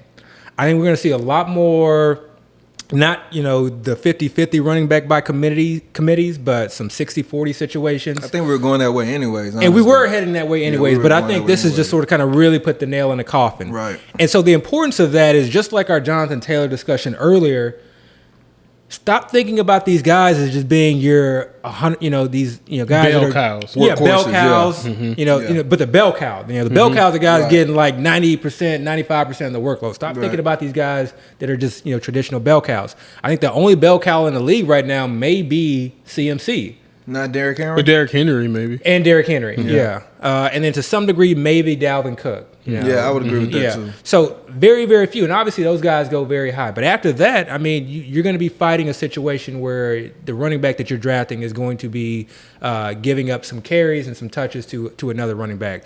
But if your season starts off with your running back not having as many carries as you would like, go and look at the other running backs and see what they're also doing, okay? Mm-hmm. Try not to, approach things from a biased standpoint of, someone's not producing on my team. So I think that's very, very important. The other thing, obviously, are the buys, okay? I personally am not taking an approach of, okay, this guy has a bye, during the fantasy playoffs. He's off my teams or I'm adjusting him in my rankings. I think I've personally settled on, and I don't think it's a right or wrong answer. I mean, I think there's, that's why I said this is a very complex discussion. But I'm taking the approach that, okay, that means I get a full season of this player, okay? And I have a full season to make up or to prepare myself for when he has his bye in the fantasy playoffs. So that means I'm full strength the entire season, ideally, if that player doesn't get injured. As opposed to like kind of having, a guy has an early bye and now I'm, searching on waivers and maybe I haven't found a third running back to fill that position. So I think there's a lot of, advantages and disadvantages. But for me, as far as that week bye, I'm not even bringing up. The last thing for me, and there are others, but this is the last major thing for me is I have traditionally been someone who is just, for the most part, faded running back or faded rookie running backs and rookie wide receivers. I think there are so many different variables that are in play when it comes to how these players will adjust to coming into the league, okay? Especially last year with COVID. So for me, these guys are typically pushed up boards because of the upside. And I think it's more of the upside of the unknown in most situations. Mm-hmm. So I've been very comfortable just missing out. I don't have FOMO when it comes to the rookie running backs and especially the rookie wide receivers. And I still hold some of that, this year.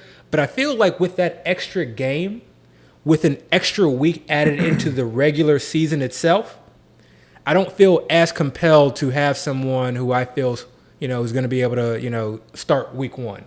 So I feel more comfortable drafting rookie running backs and rookie wide receivers with the idea that, okay, they can maybe sit on the bench for a game, okay, or I can take a hit that first game, but because I have an extra game to make up for during the season, I feel like a little bit more comfortable or a little bit more confident in my potential to make the playoffs or find myself in the tournament towards the end of the year. So I think, drafting rookies for me this year, I think I've done a lot more than years before because I again, it's just one game, but to me that one game is very significant where traditionally you only have, 11 weeks, 11, 12 weeks in the regular season. 11 weeks. Yeah. So now getting 12 weeks again, just one game, but to me it makes a significant difference. I don't know how many times we've seen ourselves in this situation where start off slow, and then your team just catches fire. You pick up Mike Davis. And Gaskin and James Robinson. Exactly. You work that waiver wire because that's how that's how life. Especially football,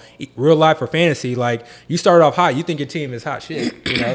You may not just be sitting back, but you're feeling very comfortable with your team. Why make a change? NFL teams probably do that too. Okay, and then if you're struggling, you're probably grinding more. You're hitting the waiver wires more, using more of your waiver bucks. Right. And NFL teams from an NFL standpoint are making changes and adjustments because they feel like what they've been doing has not been working. So so for me again, that extra week I think adds quite a bit. So when because we actually kind of slightly brought this up in our group chat last week, and when we start talking, because honestly, like I said, people probably forgot about it because I'm part of people. I slightly forgot about it. Definitely didn't take it to account. I feel like the tide rises for everything. So regardless, even if I thought about it, everybody had to deal with it. It is what it is. But when we brought it up, the first thing I thought to myself was, how is that going to affect the regular season in FFPC? Because prior, when it was 11 seasons, you have 12 teams in every league. Every team is playing every other team once. So the first question I had was, wait, so does that mean you're playing the week 1 opponent twice? Week 1 and then week 12? Yeah. And then we looked it up, and actually what we found was week 6 was going to be a different type of week this year in the FFPC. I didn't look at the rest. We kind of focused on FFPC. And basically it's going to be where all the teams, you're not going to have a specific matchup. All the teams are going to basically play as is, and the top 6 scoring teams are going to get a win that week. And the bottom 6 obviously are going to get an L, And that was kind of interesting, because when we were even first talking about, I even thought I mentioned, I was like, I wonder if it's going to be week 6 or 7, because that's the week where you tend to have a lot of teams on byes. I think week 6 only has like 4 teams on byes. Week 7 has 7. But those 4 teams being on byes, it might hurt you, a little bit that week, because obviously you're not going to have your top end players. I don't know how that affects my strategy at this moment. I just think it was something significant I need to be aware of, and I like to kind of look for those small little edges. So I'm just kind of still working my way through that, but that is something I was not aware of. Now, as far as how it's going to affect drafting, I do think we need to strongly consider that teams might approach this season similar to the NBA as far as having like a load management type. Don't say that. Type approach. Don't say the word no, load seriously. management. I Don't think say teams load are gonna, management. I Okay, this is teams, not an NBA podcast. I think Don't teams are even going to put that look into at the universe. I think teams are going to look at their players and say, "Man, we're playing a longer season this year. We already have an issue with injuries in the NFL." And they did that last year. Yeah, Alvin Kamara against the Denver Broncos. Right, right. Well, yeah. See, you come back at me. But I think teams are going to say, you know what, we're playing a longer season. I do believe teams believe in their depth. I don't think teams really look at their backups and saying they're trash. I think they feel like they're good enough to at least utilize in one game or two. You have a player that plays a rough game, maybe gets nicked up, probably gets a lot of work. You might say that next week, you know what? Sit down, young fella. And we see it all the time. Mm-hmm. Running backs who have heavy workloads on Sunday and then come back and play Thursday. You can almost Thursday anticipate, night game. Exactly. Almost anticipate they're going to have a significant Sunday night game. In the past, they probably say, game time decision. Yeah. Still try to get them out there. Yeah. Now they might say, you know what? We might be able to win this game with our backup. So we might not use them as much. So I do think that's something to consider. And we know football is a game of attrition. Players get hurt. Mm-hmm. We know that. No matter what, players get hurt. It can happen any week. Mm-hmm. Player can play 15 weeks straight and get hurt for the season week 16. Right. And just crush you. Because that guy probably led you all season, So knowing that and knowing the risk of injury has now increased by a game, I don't know how to quantify that in math terms. My approach this year, especially drafting now, is to try to load up on these backup running backs late in the draft. Because we don't know what's going to happen. These backup running backs that have literally no value right now could be weekly rushing leaders come week 6. And that's the thing, too. And I think that's a great point. But I want to just add one thing to that. And man, I'm scared to say this, or I don't want to say it. We'll bleep it out. No, go ahead. Bleep it out. Yeah, just like we bleeped out the. If you're gonna draft a backup running back, understand that you're drafting him with very little value, right? Yeah. So almost zero. If you don't feel like you're someone who can hold on to that player for 10 plus weeks, then you may want to consider going elsewhere. Yeah. Okay. Yeah. Now I understand there's situations happen where you have to let a player go, but with some of these guys, you have to practice patience. And I think I had Tony Pollard last year, and I only started Tony Pollard I think once all season. The playoff, I remember. And it was in the fantasy. Yeah. The one game Zeke finally sat down. The one game he finally sat down, and I had him. And you know what's crazy? That point that you're making, I see people take these flyers late in their drafts And I don't want to say I cringe, but I kind of think to myself, when it is time to start those waiver runs, those are going to be the first players they drop in their waiver runs. I don't think people really get that, unless they're expecting a major injury to happen in the preseason or prior to week one. But once waivers start to kick in, you got to let go of somebody, you know? Yeah. And it ain't going to be your kicker and your defense. So even if you're taking your kicker and your defense round 19 and 20, you're not dropping them. And if you do drop them, you're dropping them for a replacement of the same position. So it's really those picks, 18, 17, 16, just depending on how many waiver pickups you want to pick, that you're going to end up dropping. So you have to understand like what you're getting to. If you're going to pick these players up that are flyers late in the draft, if you're going to be patient like what Abby's saying, you have to understand you can't just drop on week one. And if you are planning on dropping on week one for a waiver pickup, then it's kind of pointless to even pick them up. But doesn't that mean that you have to hit on a certain amount of players to be able to hold on to a Tony Pollard, right? Like, man, we say it all the time. Like, the players you draft in, rounds 3 or 4, for the most part, are going to pan out. Okay, maybe they don't exceed your expectations. Okay, maybe some exceed beyond your expectations. But those are pretty straightforward rounds. It's really those mid to later rounds where really you make a significant amount of difference. And yes, I think to win, you have to hit in those positions, especially in a format like FFPC where you're starting 2 flex positions. Okay, that's if it was only the less positions you have to start, the greater.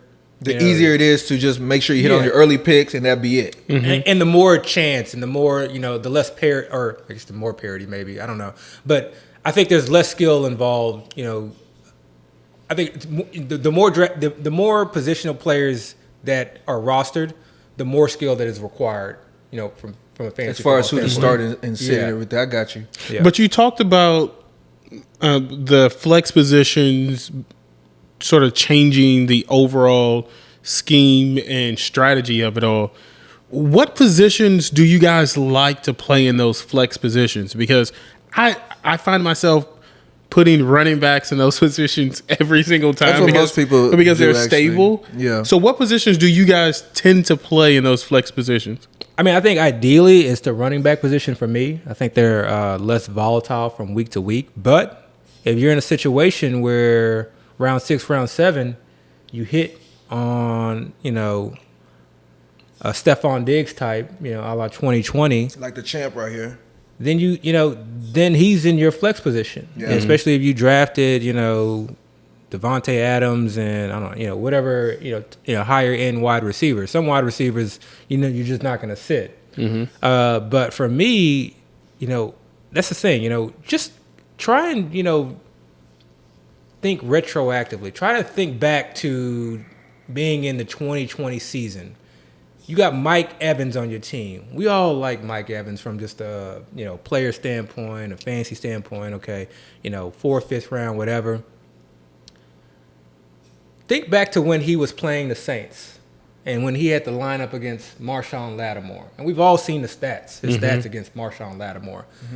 You have some serious question marks about whether you even want to start that player, right? And I think it's a lot easier for running backs that you can just sort of kind of put them out there. And it's the right type of running back, okay? It's not all running backs. It's the right type of running back. So sometimes you don't have a choice, but for me, yes, ideally I luck out and get the best running backs, and I can just, I have a stable floor with high upside as opposed to wide receivers for me who I think are a little bit more volatile. Yeah. I do think to some extent, this actually could be a zero running back conversation because that's kind of the approach zero running back players have. They're trying to draft these high-end wide receivers, almost 4 straight, and basically fill their flex positions with high-end wide receivers and then make up ground later with the running backs. So, I don't know. Me personally, I feel like I'm okay with all the options. Wide receiver, running back, tight end. I want to go with the option that I feel like is going to score the most points. That's really what it comes down to. It's truly that simple. Who is going to score the most points for me? Sometimes you can have a roster where you have 4 strong running backs or maybe 3 strong ones and a good replacement, and you feel comfortable putting those 4 running backs in there, and you're like, let's go. Let's ride. Other times, You can have a roster where you have your Dalvin Cook, your James Robinson from last year, and then you just have these receivers that you don't know which one is going to hit, but all of them have the potential to just go off. Yeah. You know, like your Diggs, you know? And you're not going to sit Diggs and play David Johnson. You know? And I recall having that same issue, you know, the 2019 season. You know, I don't remember the exact team, but I remember I had wide receivers like John Brown and Terry McLaurin. And if you don't remember, John Brown had a season in 2019. Was that with the Ravens? I forget, you know. Maybe it was the Bills. I think it was the Ravens, but I hear you. And Terry McLaurin was, you know, not really a household name in 2019. Rookie, third round pick. Yeah, and then I had Allen Robinson, I had Michael Thomas on that team. So that was the year we were on Allen Robinson. Everybody. Yeah. And so we had I had some tough decisions in terms of like which wide receivers I was going to play that year. But like you said, I mean, and I think you brought up a good point about the attrition factor that plays into the NFL, because I was almost forced to start tight end in my flex, and I did start a tight end. That is actually exactly what I was going to end on. I think I prefer. If I have the right tight ends in the FFPC format, I think I might prefer if my tight ends were in this. Because for me, I don't draft tight ends high. So if I have a tight end that's worthy enough to play in my flex, that means that was a luxury pick. Which means my other roster spots are probably pretty solid. If I feel like I can put my tight ends in my flex, including the tight end spot, and still succeed, I feel like that's going to be a very strong, strong team. Absolutely. You know, now obviously, if I'm taking tight ends early, like 3-4 tight ends, I'm sorry, not 4, but 2 or 3 tight ends in the first 5 rounds, then most likely the rest of my roster spots are not as strong. You know, so in that aspect, probably not. But if I build my team the way I typically like to build my team, and if I take a tight end early, great. But my other tight ends are probably going to be later picks, and they're still good enough to play in my flex. That is going to be a damn good team. You know, so again, for me, it's any position, any position. And honestly, it's a week by week proposition for me, because we talk a lot about drafting and and sort of kind of our approach to team build and team construction. But there's just so much more that goes in as far as season-long management. I know, man. We should write a book, bro. No, I don't want to do that. I know. We can do one of those books where you just talk and it records the whole thing. Nobody wants to read that. Hey, I can talk, but I ain't going to write it. I know. So. You could write a novel. I can talk. Just put it in front of me. I'll talk. You probably have 10 volumes out in a month. But so like for me, Week 15 is going to look very different than Week 16, which is going to look very different than Week 17. Oh, we didn't even mention, there might be teams that sit their players near the end of the season, not just for that last week of the season, but maybe the second to the last week of the season. Like, we just have no idea how teams are going to approach they may this. lock up. I mean, there's just and there's a lot of variables, so we don't know, but there's just a lot that you have to take into account. I mean, you're really going to have to manage your team. By the way, this year, don't forget, COVID is still out there. We might still have players that cannot play because they have to sit due to COVID restrictions. People are still drafting only one QB. No, you saw what COVID did to us last year. It was crazy. FFPC literally had to change. FFPC literally had to change the waiver rules to where waivers, instead of running Wednesday and Friday, it started to run Wednesday and Sunday, and I think that changed that like 2 or 3 times during the season. That was painful. So please don't forget, COVID is out there. Take into account. I'm not trying to get political any way, shape, or form here. Just know that it could affect the season or your fantasy roster in some way, shape, or form. So be prepared. Closer towards the season, we're going to be finding out who's vaccinated and who's not, who has to adhere to a certain protocol and who doesn't. It's going to be interesting. Are they going to release that information, or it's going to be like a HIPAA? I'm not quite sure, but I feel like that's going to be something that's going to be very, very difficult to hide. I think maybe. You're probably right because there are certain provisions that are put in place for or certain rules, right? So it's going to definitely be publicated somewhere, so somebody's going to know. So you're right. So we'll see, and then obviously certain players have certain stances on the vaccinations and whatnot. So we'll see. So now y'all got me thinking, because on my infamous auto draft team, I have Noah Fant and I also have Mark Andrews. And so now I'm thinking about maybe I should put Mark Andrews in his flex position. So when you have multiple, I'm going to speak on this because I have this one team that I just love, and I just feel like I truly, was fortunate in terms of how the board fell to me. I was drafting out of the 3 spot, and I ended up going Kelsey because I feel like it's very tough to get Kelsey these days if you don't have that 3 spot. He typically goes there in most FFPC drafts, again, which is a tight end premium league. So, have we spoke on tight end premium in the past? Yeah, we've talked about it a little bit. Yeah. Okay. So, coming back around in the second round, my thought is that I drafted a tight end this early. I need to start hammering running backs. I need to wait on quarterbacks and ideally wide receivers if I can. But Kittle falls to me. Okay, and so my first thought is we talked about Kittle. We're not huge fans of Kittle, but he's still going to be, top end target leader in that offense. Okay, and he's still a beast. I like athletic big tight ends. And he's still a beast. So I was like, okay, he's obviously fell way past ADP, and I'm thinking to myself again, we'll have different topics, when it comes to trying to differentiate your team from the rest of the field. But I figured to myself, okay, how many Kelsey Kittle teams are there really out there? So I was like, all right, I'm drafting multiple teams. It's not my typical build, so let me get Kittle. So now I said, I really got to hammer running back. I cannot draft another quarterback, right? So another tight end, you mean? Yeah. Or definitely not another tight end. If I can't draft another tight end or another quarterback, for another 10 rounds or something like that. So I got, Kelsey Kittle started. So, round 3 comes back, and I just, take the best running back off the board. It ends up being DeAndre Swift. I felt very fortunate. Okay, even at that 303 to get him. Obviously, we need him to kind of hit, but he's number 1 running back, so I'm fine with that. So round 4 comes around. Yeah, round 4 comes around. I'm like, I just need a running back. I mean, I may have to settle. Am I gonna have to reach for a Mike Davis? I'm just I'm dreading this whole. Hopefully Miles Sanders, who's been free falling down boards lately. Nope. I think Mike Davis goes, Miles Sanders obviously goes, Chris Carson's gone, and not to necessarily expect the Carson or those guys to fall, but we hope. So Mahomes falls. So we've talked about stacking in the past, and I'm not into drafting Mahomes, but he's fallen late into the 4th round. I do have Kelsey, so now I start thinking to myself, okay, how many teams have a Kelsey Kittle Mahomes team? And I knew that there wasn't at this point. I'm just looking at the running backs, and I'm like, you know what? I'm out. Okay, I'm not gonna sacrifice my team by reaching on a running back that is gonna have a lot of issues. So I go ahead and get Mahomes, okay, because I figured there's probably not a lot of teams that have Kelsey, Kittle, and Mahomes. And then I got DeAndre Swift again. The team's gonna hinge on DeAndre Swift. So 5th round comes around. And again, in my mind, I'm thinking I got my tier of wide receivers. And I'm just like, as long as I get, and I got one guy that's just he's at the top of the tier, but as long as I get somebody in that tier, I'm going to be happy with, be fine with. Well, Mike Evans falls.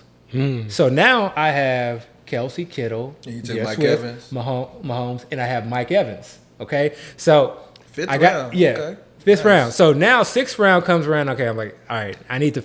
Hopefully some running back. Maybe maybe it's a Chase Edmonds. Right. Trey Sermon, obviously, I'm gonna I'll take Trey Sermon there. Those guys are gone, so falls to me.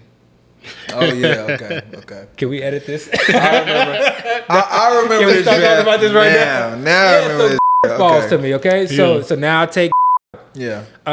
And then I'm not going to go through the entire draft, but everybody's going to now try to copy this exact draft. No, it's not. They're going to try to copy that exact. I'm not saying that this team is amazing, but pick for pick. But the reason that I brought up this team is because you would think that Kelsey is my tight end or Kittle is my tight end. No, Kelsey and Kittle are my flex spots. Yeah, and is my tight end 1. And so I think if you can getting back to your point, if you hit on tight end, whether it's early or late, or early and late, or just late, you hit on multiple tight ends. Yeah.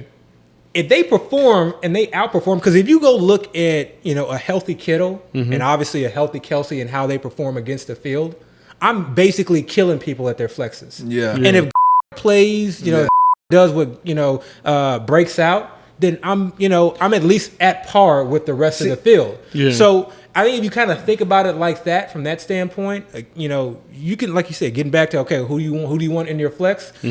Probably, it might be tight end the more we talk about it. I don't know. Yeah, because it could be anything. Because here's the crazy thing about tight end with a tight end premium format. Your tight end can have like a basic, simple, non-spectacular game. 6 for 70. Exactly. And put up crazy numbers. 6 for 50. I don't want to say crazy, 6 but have for 50. like a good game compared to any other position. 6 for 50 gets you like 15 points. So take that and now put the potential of the tight end actually having a good game. Oh, and we've seen these receiving tight ends.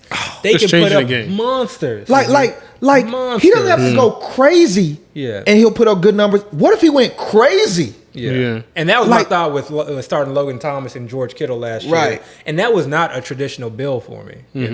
That was not a traditional build. I did have a team last year where I drafted.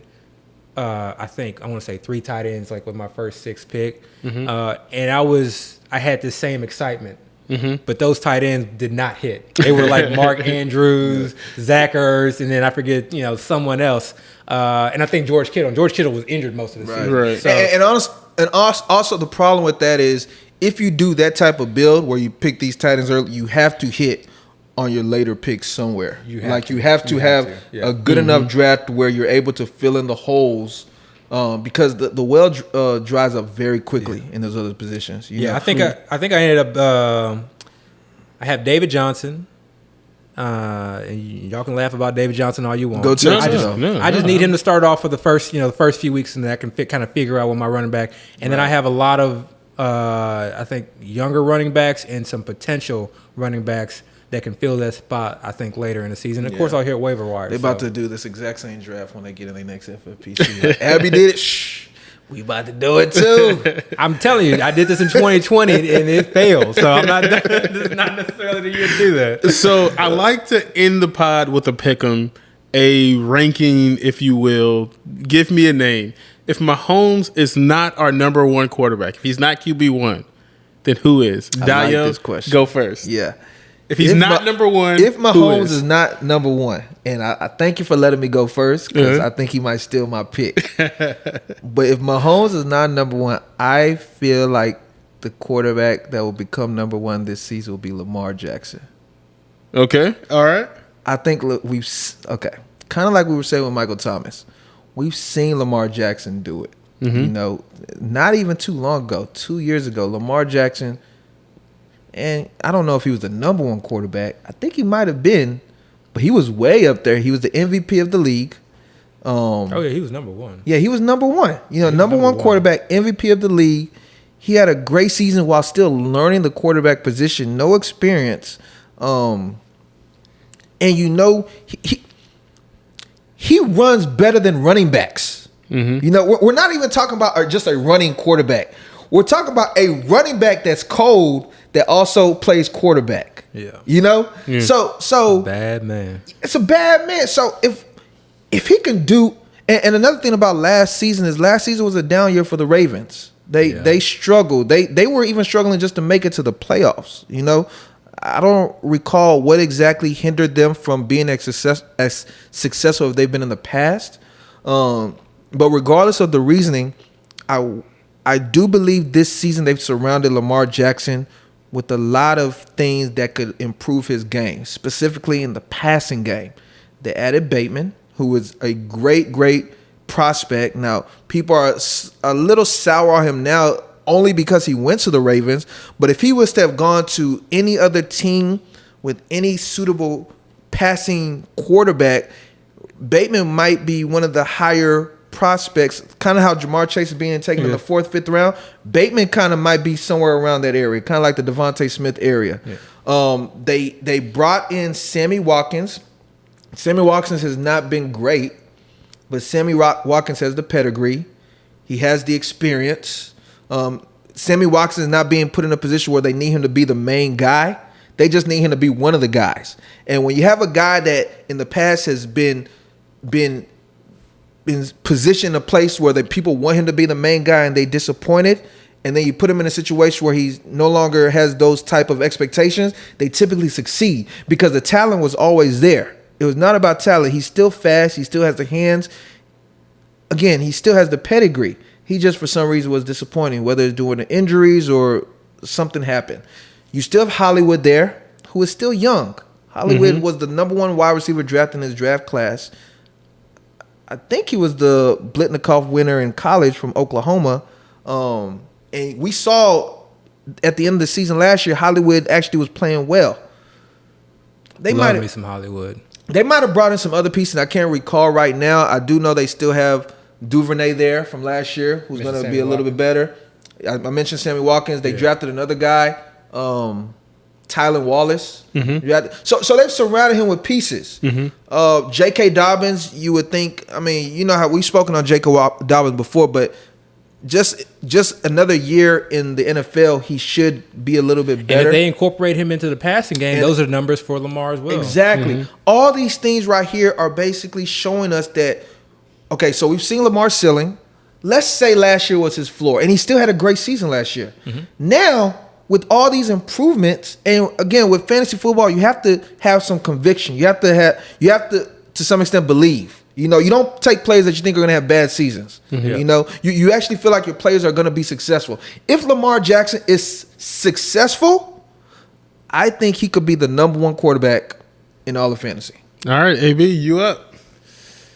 Man, you took my player, man. See, I told you. Appreciate you. The one time you want to go first. See how we trying to steal my thunder? All right. So I can't say Lamar. There's another guy I'm sure you probably want to speak so the on. other guy is Kyler Murray. Yeah.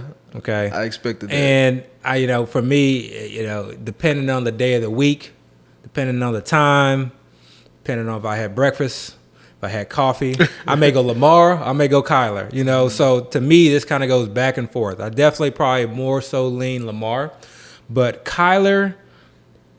So I'm going to start off with my reservations with him as not being the number 1, okay? He suffered a shoulder injury, I believe, last year. And after he had that injury, we saw a significant dip in his production. And I'm not worried about the injury, okay? I think that the injury is largely what accounted for his dip in production as opposed to NFL defenses just kind of catching up to them. I don't think that he was a very good quarterback.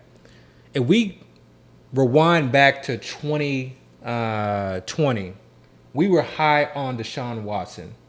And you can call it a homer in me or not, but I just kept, hammering home the point that Deshaun Watson is a better NFL quarterback, and I felt was also a better, fantasy, but is a better NFL quarterback than Kyler Murray. And obviously, given how late we could draft Watson versus Murray, I wanted to go Watson. So, the knocks on Murray to me are, okay, he's small, and so if he gets injured, that's going to probably knock down his production. 2, the injury may be something that's stuck in his mind and Cliff Kingsbury's mind as far as, okay, maybe we don't want him running as much. And 3 is how good of NFL quarterback is he? How good of offense really is this? We know that they're fast-paced. We know they like to throw the ball. But how good of offense is this, okay? So I've already said that this is my pick, and I've just kind of given a bunch of reasons why, you may not even want to consider drafting him now. But these are the reasons now to draft him, okay? He's a bad man, okay? I mean, the best high school quarterback in Texas history, bro. I've heard that a number of times. It's not even like a this man is fallacy. Bruce Lee. He's literally Bruce Lee. It's funny because that's obviously one of his idols. He is literally Bruce Lee on the football field in terms of his quick twitch movement, his speed, his vision from a running standpoint. I mean, just superb. He's untouchable. I drafted, I remember just watching NFL, and I had 0 Kyler Murray last year. I was completely wrong on that pick. And I had some, Kenyon Drake last year. And I just remember watching games just thinking to myself, please, somebody put a spot on Kyler Murray so he can stop just walking into the end zone. At will. Just walking into the end zone at will. With the ball up here, He was literally walking with into the end zone at will. And teams knew it. Okay. So I don't really see a significant dip in that. Maybe we see a little bit of regression, but I still think that's because these were scheme plays, and then he just has that ability to be able to break a 30, 40-yard run for a TD. Right. So the rushing upside is significant, and the rushing TD upside to really become that number one overall, I think, is very significant. That's why we saw Josh Allen and then Lamar the year before that make that significant rise. Him improving as a quarterback, another year in the system, okay? And when he's the type of player that, for him, ending the season the way that he did, not making the fantasy playoffs, I think took a significant The real hit. playoffs, you mean? Yeah, the real playoffs. Yeah. Sorry. I'm thinking fantasy. I Yeah, know, right? Well, like, damn, I ain't get my owners into the playoffs. Dang. But yeah, not making the NFL playoffs. Like, you can just tell and I'm big into this. Like, you can tell he is the type of player that is really going to go back and figure out what can he do to get better. Yeah. Okay. He's been a winner all his life. Yeah. Honestly. So High school, college, everything. exactly. So I don't necessarily see him regressing as a passer. To me, he only has room for improvement. So I will bank on the potential upside that he improves as a passer. Because I think if he does that, I think that can unlock a significant amount of his game. Right. Because that's going to even make it even more easier for him to run. Right. Then we get to the acquisitions on offense. So number one, having DeAndre Hopkins another year, okay, again, being able to build that rapport, that's only going to help, okay? They have Christian Kirk, obviously.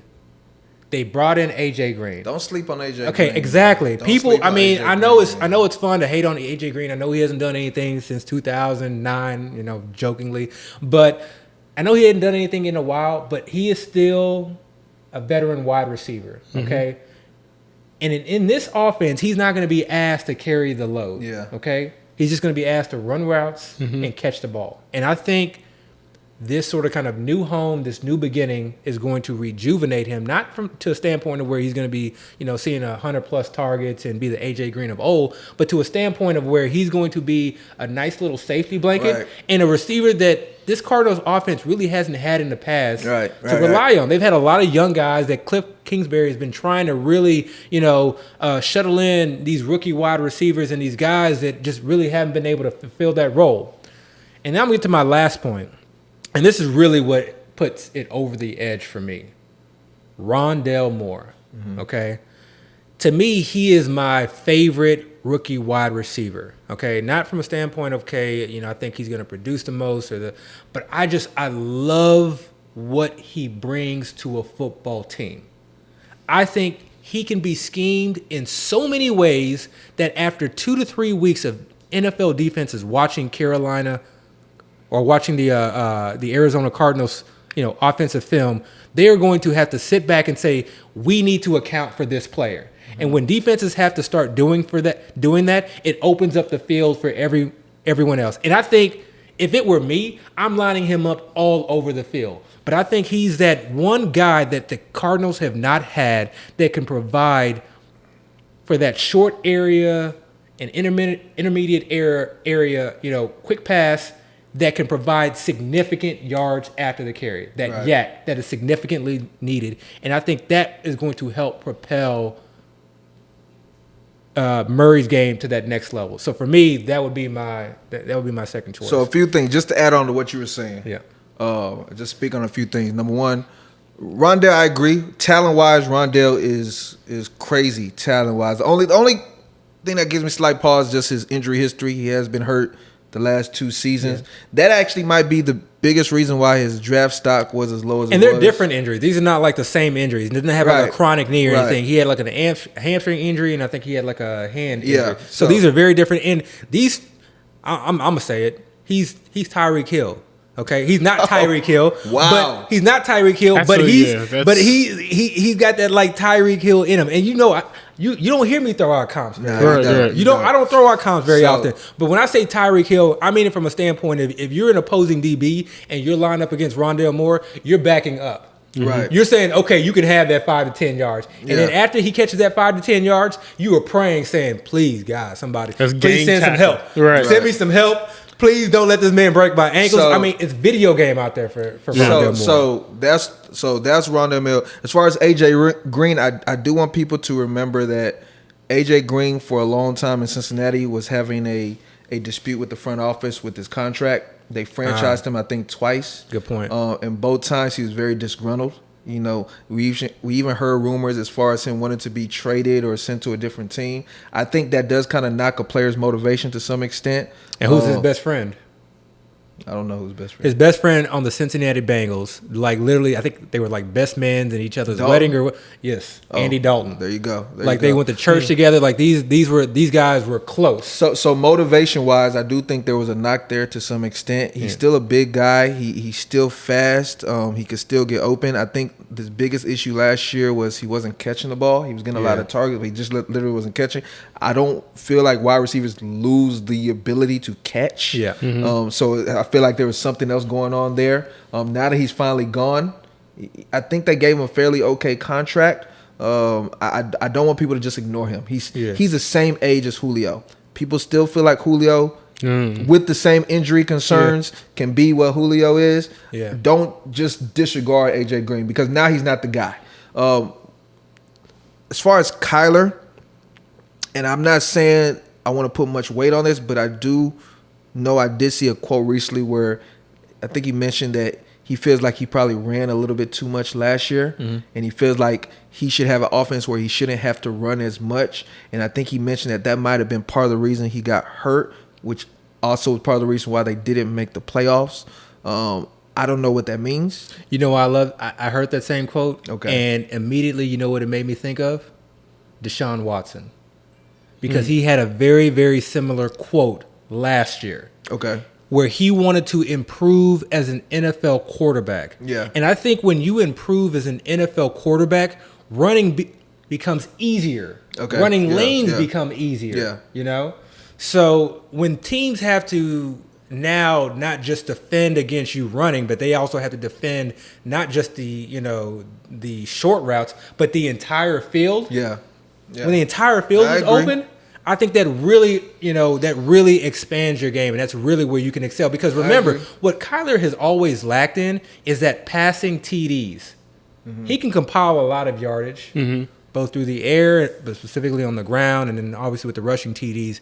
But he's always lacked in the passing TD standpoint. Right. So I think this is an area where we could really see him exceed. So I'm, again, it's a little bit of let's hope he takes that next level. But even if he doesn't, I mean, it's not like he's gonna. He has a good floor, regardless. Yeah, he has an excellent floor. Can I mention one quarterback? Go ahead. Total sleeper. Like, I'm not even saying. Please don't steal mine. Go ahead. I'm not. What you? I'm not. Okay. You have one? I have one. Go ahead. I'm saying Justin Herbert. Oh wait.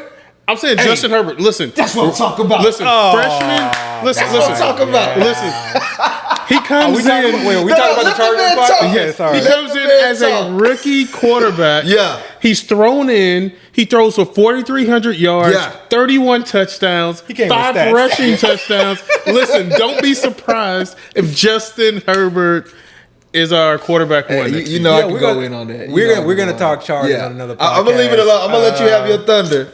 But you know I can go in on that too. I'm not gonna say So, anything. can I just speak on my sleeper guy? Go ahead. He's not Go even ahead. like a guy that I feel like is going to be one of the top quarterbacks. Man, don't mention this guy. I got to. That's my guy. I want to put it on. Put it on tape. We had a good pod. Hey, look, we enjoyed ourselves. Y'all the first listen, time back in a while. We in person. Look, You want to end like this? Okay. don't ignore this guy in Washington by the name of Taylor Hinkie, man. Oh my God. That's all I'm saying. Oh The guy, go back and watch that playoff game against the Bucks. The same Bucks that, to some extent, shut down Aaron Rodgers, shut down Drew Brees, and shut down Patrick Mahomes. Go watch Taylor Hinkie how he played that game, man. That's all I'm gonna say. I'm not even gonna get too deep into it. Maybe sometime in the future we can get deep into it, but No. Don't sleep on my In the boy. future, we won't get it into Taylor Hinkie. Don't sleep We on my boy. specifically cut that topic for this I episode. don't think Fitzpatrick's gonna play that full season. So when Hinkie gets his turn, just pay attention. Oh, so that means the values of T-Mac and Curtis Chris- Samuel. yeah, Curtis They're gonna go up. They're gonna go up. They're going to go up. They're gonna go up. Oh my Yeah. God. That's what I'm saying. That's what I'm saying. All right, we can Listen, edit. man, listen. That's a beautiful thing. We can edit this out. This doesn't need I to have a make it to 2-week-year-old kid. Listen, I have a 2-week-old kid that's upset. Congratulations. Congratulations. My baby niece. We thought you left the podcast. We thought you quit or something like that. So no, people have been DMing me thinking that like y'all fired me from the podcast. Yeah. So they were like, "We're gonna roll this too deep." You know? Right. The show must go on. We needed you. Yeah. They saw what was put out without you. So yeah. Congratulations, though. Congratulations. I appreciate the DMs. And this man over here was on the other side of the globe and stuff. Yeah, you were in Croatia. We couldn't drop something. Oh yeah, we could. Yeah, year. we couldn't. We could. Well, we tried, but I mean, my man said, I was in Croatia. I was in. He said, "Oh yeah," like he forgot. Like he just "Oh yeah, I was in Croatia." You know, just a little trip. It was a much needed vacation. I saw yachts. Yeah, yachts and everything. Yachts. Right. It wasn't my yacht. But we back now, so we had to drop a little no more vacations for a while. No more vacations for a while. Right. Apologize for the tardiness, but you know. Yeah. I mean, but good pod today, guys. Good pod tonight. Yes, sir. Yes, sir. This is 1st and 15. Again, this is episode 6. Thank you guys for listening. We out. Thank you. Already.